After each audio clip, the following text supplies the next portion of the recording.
Now, this is going to get out, Mr. Pack. I don't care. I'm going to help it.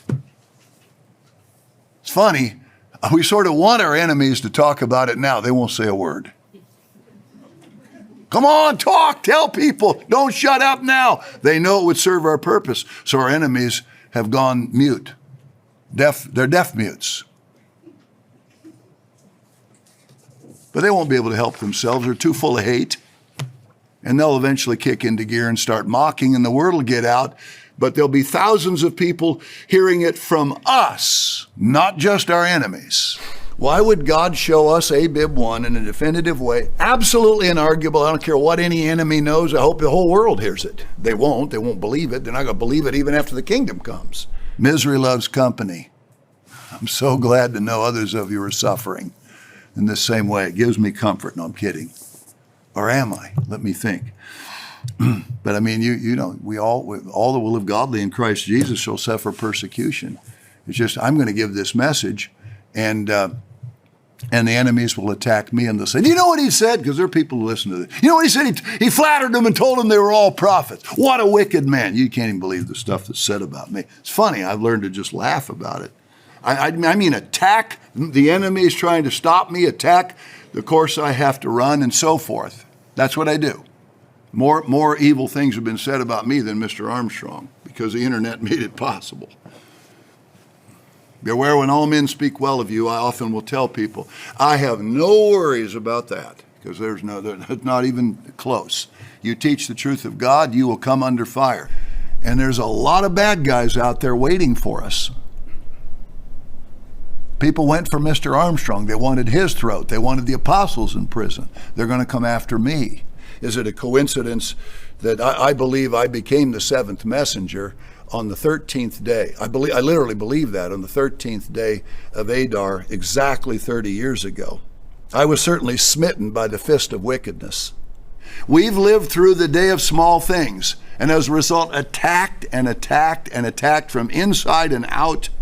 You just can't let them sail into the kingdom. Blew off all the truth that we have and attack us, lie to us and lie about it. We've had to wait 25 years. No wonder. Attacked, lied to, lied about, lied to, attacked. People come lie to us, lie about us, sow division, come looking for jobs. God will sort it all out. I wish them all well. Because there's hell all around us. We're under constant attack by liars and satanic people. And there was one era of God's church that had to work in this murderous, wicked environment where people among us would attack us, lie to us, lie about us, steal from us. We've had criminals, heretics, every vile person, every kind of axe grinder, heretic, opportunist, rebel you could ever imagine have been in this work over the last 22 years. I mean, we've got people so wicked besieging us. I finally came to understand what Habakkuk 2:5 is. The wicked compassing the righteous. People who were once with us are more wicked almost than the devil.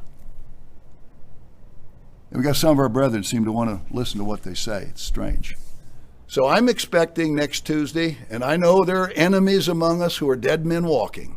Maybe you only need one, and they'll post it to evil men. Don't worry about it. It may shake some people. Don't worry about it. If I'm going to tell you, it's going to go online. There are people the wicked don't understand, and they'll commit suicide in 2 seconds, and just know that we're all the ones committing suicide. So don't worry about that.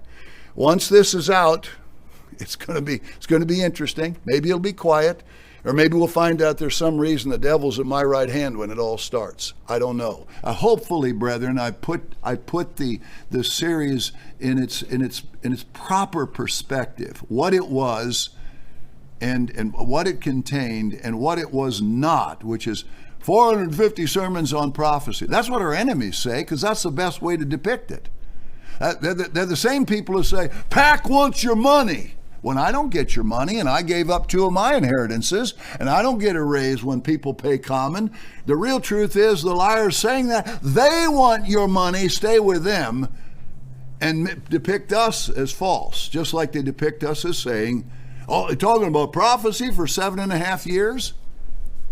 Come on. But I can understand if some who are sitting here depict it that way, then what are our enemies going to say? Particularly when they're most likely to hear from those who leave us that that's the way to see the series. The most vicious, evil, wicked-hearted men I have ever dealt with, I've dealt with in this church. And they're the most murderous, lying, thieving people in many cases that have come into our ministry. So it's a curious anomaly that you see the ministers who are supposed to be teaching the truth abusing, lying, stealing, things that would just curl your hair 10 times over if I told you. I've learned to sit in that room up there. We talk about doctrine and know that I might be sitting across from or next to a minister who's going to try to destroy this church within an hour. They're utterly murderous, lying thieves, and I know what's going to happen to them. When Christ comes, they're going to be cut asunder. It's impossible to separate Joseph from the story of this little flock that sold all, that did these amazing things under ferocious fire and attack by people who wanted us as dead as that shooter wanted the president. The mockers and scoffers who were saying, where's parousia, would sort of be right. Maybe there'll be some final attack on us. I promise you this sermon will get out and there'll be mockers. There are wicked people who are excited about what they can do to us. They can't stop us. What we came through had to be fire. We caught hell from the left, hell from the right, north, south, east, and west in this church. And here we sit, the murderous people who left us and attacked us, who never came with us, of course, could not destroy the church. So we're doing fine. We're doing fine. And eventually you just come to realize that we've endured for almost 24 years beatings by evil people who've done everything in their power to destroy this work. I kind of rush and call it out. And sometimes there's too much to rush through. But would he let our enemies know? But let's phrase it this way. Would he let his enemies know who are monitoring what we're learning? Would he do that? Or change the last great day? I'm telling you, it's locked. And there's liable to be, because we have evil people among us, one or two, that's all you need. This will get out. There's going to be some persecution. Might be a little tough. If I released it, some of the relatives of our members around the world study the internet to attack the relatives who are in the restored Church of God. They give them no end of grief, and I would literally be fueling some of the family members because of what enemies post, and the trouble would mount for some of you out there that sure wish you had that document on your lap, but are glad that your relatives, for those of you who experience this, your relatives cannot throw things up in your face that look crazy to them because they just don't understand it. I know enough. I know we have even outright enemies among us. And I know other things, people who hold wrong ideas. I don't know how many people outside are enemies or getting these tapes and so forth. But if Christ comes as a thief, in a way, we can't know. Or certain enemies are going to know, and maybe God doesn't want that. And I've said that before. There are people who are in this church, and some will have left the church and attack us. My enemies will say, he prophesied this date. I did not. I taught you that as surely as I teach you to keep the Sabbath. There's a group that anticipates and expects both day and hour. And then there are people who have left us and attacked us who are expecting neither. That doesn't mean because they lost patience with the process that God lost patience with them. Those who leave an attack and try to murder the church are in a very different category. But when's it going to happen? This date, that the other date. Of course, our enemies love to talk about how I got dates wrong. And they don't remember Mr. Armstrong did. They don't remember all the apostles did. And they went their entire life. The apostles went their entire lives telling people that they lived in the last days and God recorded it.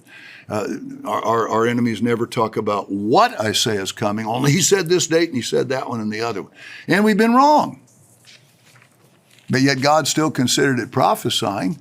I know what our enemies, wicked people who are on a very short clock, will point out they hate. I mean, 2/3 of people are going to hate God when he set up his first kingdom. They're going to hate you. It has been of of a comfort greater than I could imagine to me when under ferocious attack, because one man alone couldn't put this all together in 8.5 years.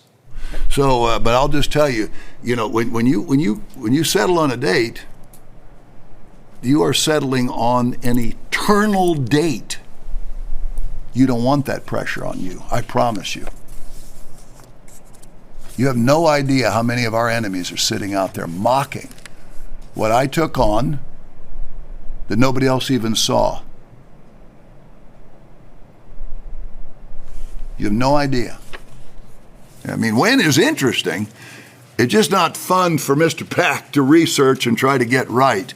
It's just very difficult. It invites the attack of enemies. If I had not done that, I mean, these same enemies who couldn't care less what the Bible says God is going to do, couldn't care less. But boy, do they want to catch a wrong date. So if I could do that over again, I definitely would.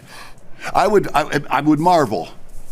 Father, I'm doing everything in my power to provide beautiful literature, the best telecasts, the most beautiful environment, a college. They get a calendar that was better than anything we ever saw in Worldwide. They get an envoy that was as good as anything a great big church ever provided. Community gardens, camps, feast sites all over the world, time off, and they wanted to murder us, all except for those who just blew their crown and left. And couldn't leave quietly. Many of them had to attack us. Makes me sad every time I think about that. You were made a gazing stock. We're mocked like you wouldn't believe right now. You just wouldn't believe it. Such short notice allows Christ to come as a thief. It says 4 times he comes as a thief. Even the enemies who wish us all dead won't have time to hear this. We sort of want our enemies to talk about it now. They won't say a word. Come on, talk, tell people, don't shut up now.